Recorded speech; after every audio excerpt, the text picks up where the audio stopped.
On August 28th, 1987, 35 years ago today, Todd Rundgren played Nautica stage.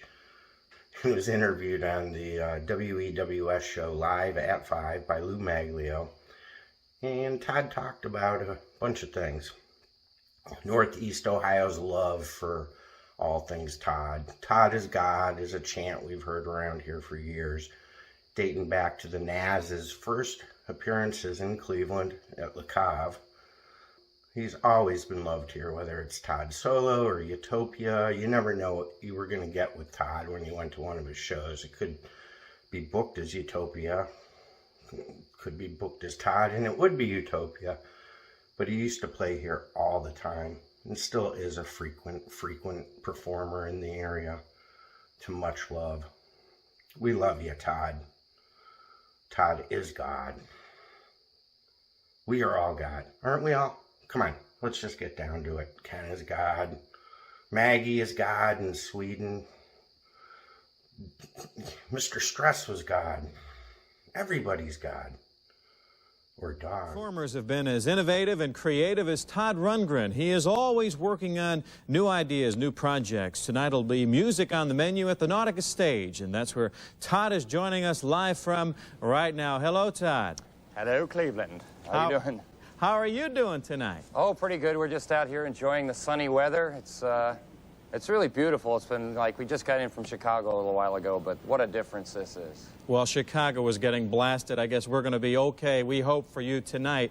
How do you account for your popularity, especially in Northern Ohio? Every time you play over here over the years, you do incredibly well. What's it about this audience that seems to respond to your music? Maybe something in the water. I don't know.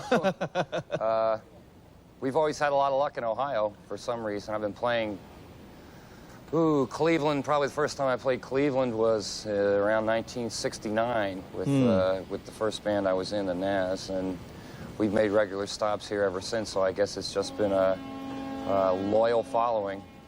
They're re-releasing some of your albums now. What's prompted all of that? The agreement that Bearsville Records, my original record label, had with Warner Brothers expired, and so another label, Rhino Records, decided to pick up the entire catalog, and they're re-releasing it all on CDs and up-to-the-date virgin vinyl records and everything.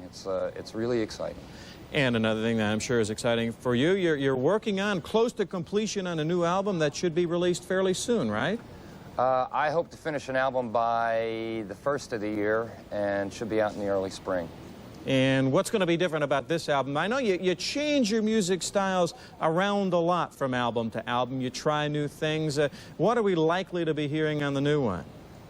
The only thing that I decided is that the performances will all be live in the studio. There won't be any overdubbing, or if there is any, it'll just be minimal or to patch up glaring errors. But rather than doing the usual continual overdubbing process, I'm just going to teach everybody the songs and do them 4 or 5 times and use the best take.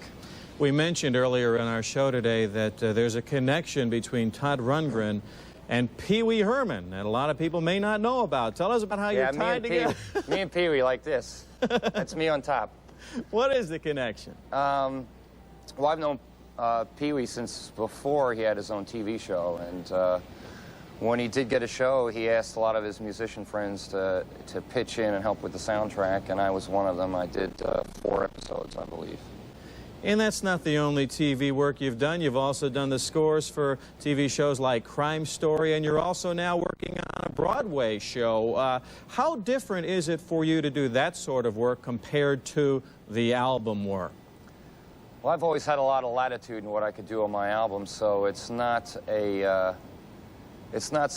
a radical departure as it might seem to be. I've always been into show tunes and musicals and fringe kind of music as it is. So when the opportunity came to do this, it seemed like a natural progression to me.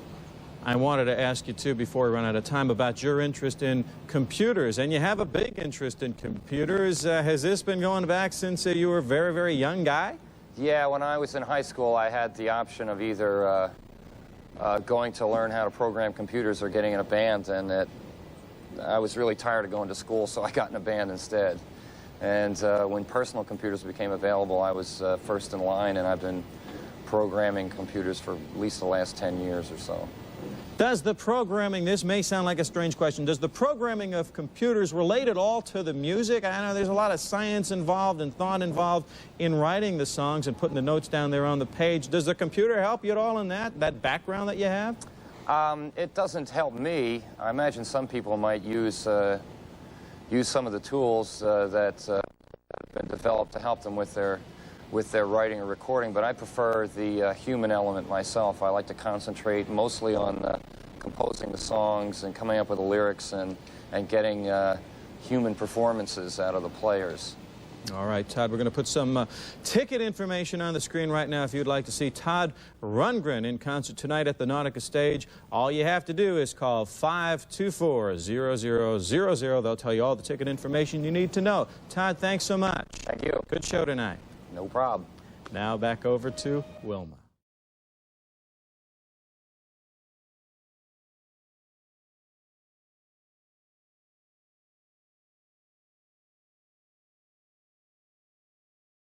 Thank you for watching Cleveland Live Music. Don't worry, this cop that's approaching is not going to interrupt great uploads. He hopefully supports the channel as much as you folks who hit the subscribe button do. There's Patreon and GoFundMe information that I doubt he's going to do. But you can. But subscribe. Keep watching. That's all that counts.